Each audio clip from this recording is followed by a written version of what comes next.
Halo guys, ketemu lagi di channel YouTube aku. Jangan lupa like, comment, and subscribe ya. Assalamualaikum warahmatullahi wabarakatuh. Om Swastiastu, Namo Buddhaya, Salam Kebajikan. Izin memperkenalkan diri, perkenalkan nama saya Alia Nurul Cahya dari Prodi Ilmu Komunikasi, mahasiswi Institut Manajemen Wiyata Indonesia. Baik, dalam video kali ini saya akan membahas tentang filsafat, etika, dan komunikasi. Sebelum ke video selanjutnya, jangan lupa like and subscribe. Tentunya setiap manusia atau bahkan diri kita sendiri sering berfilsafat atau pernah berfilsafat, dan kita juga pasti memiliki etika dalam berkomunikasi. Baik, kita akan membahas etika, filsafat, dan komunikasi. Apa itu filsafat?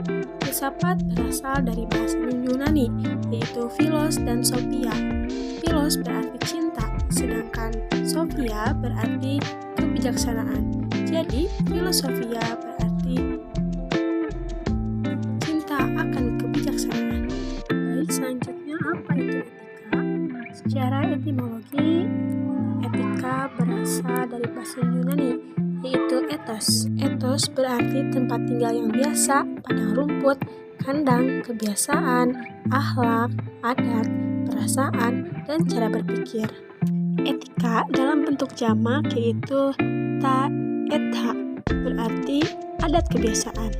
Sedangkan menurut istilah filsafat, etika berarti ilmu tentang apa yang biasa dilakukan atau ilmu tentang adat kebiasaan. Dan menurut Kamus Besar Bahasa Indonesia, etika adalah ilmu pengetahuan tentang asas-asas akhlak. Etika seringkali disebut dengan filsafat moral. Etika merupakan cabang filsafat yang berbicara mengenai tindakan manusia dalam kaitannya dengan tujuan utama dalam hidupnya. Dan etika juga membahas baik atau buruknya dan benar atau tidaknya tingkah laku dan tindakan manusia, serta sekaligus menyoroti kewajiban-kewajiban manusia. Lalu, apa hubungan filsafat dan etika? Filsafat ialah seperangkat keyakinan-keyakinan dan sikap-sikap, cita-cita, aspirasi-aspirasi, dan tujuan-tujuan, nilai-nilai, dan norma-norma, aturan-aturan, dan prinsip etis.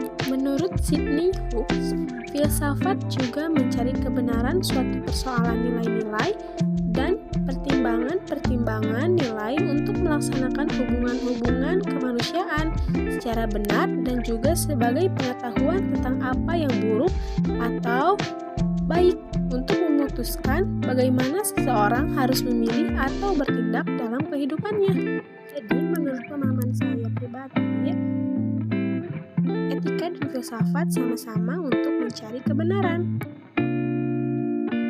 Lalu, apa perbedaan etika, etiket, moral, dan agama? Baik, dalam konteks perbedaan etika, etiket, moral, dan agama, terdapat beberapa hal. Yang pertama, perbedaan etika dan etiket.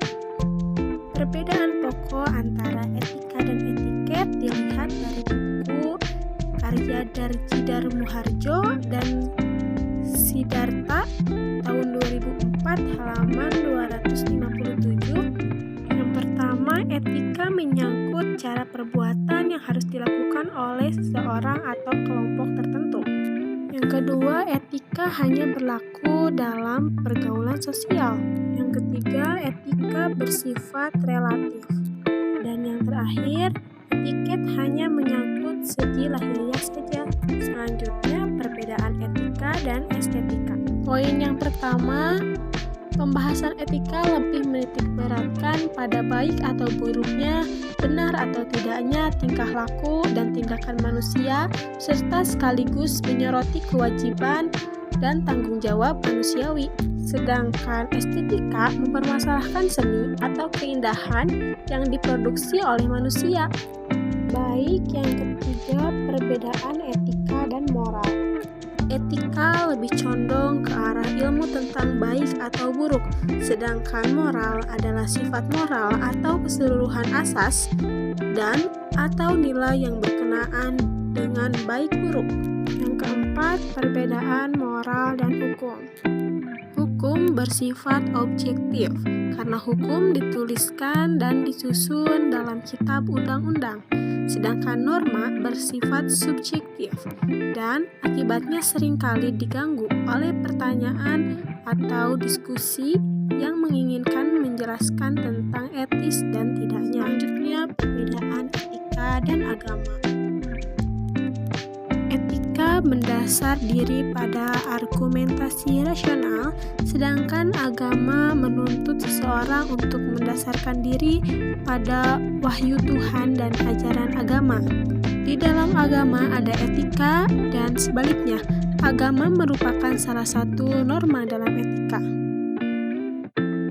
Baik, selanjutnya ada beberapa isme dalam etika. Yang pertama, egoisme. Egoisme adalah pemikiran etis yang menyatakan bahwa tindakan atau perbuatan yang paling baik adalah memberikan manfaat bagi diri sendiri dalam jangka waktu yang diperlukan atau waktu tertentu. Yang kedua ada deontologisme. Deontologisme adalah pemikiran etis yang menyatakan bahwa baik atau buruknya tindakan tidak diukur dari akibat yang ditimbulkan, tetapi berdasarkan sifat tertentu dari hasil yang dicapainya. Yang ketiga ada utilitarisme. Utilitarianisme adalah pemikiran etika yang melihat bahwa kaidah moral dan baik buruknya tindakan diukur dari akibat yang ditimbulkannya. Yang keempat ada pragmatisme. Pragmatisme adalah pemikiran etis yang menyatakan bahwa perbuatan etis berhubungan dengan soal pengetahuan praktis yang dilakukan demi kemajuan masyarakat dan dunia. Selanjutnya, etika komunikasi. Dalam berbagai kesempatan, komunikasi diperlihatkan sebagai ilmu yang berhubungan dengan berbagai macam ilmu pengetahuan yang lain. Ini menandakan bahwa komunikasi menyentuh berbagai macam bidang kehidupan manusia. Etika komunikasi mencoba untuk mengelaborasi standar etis yang digunakan oleh komunikator dan komunikan.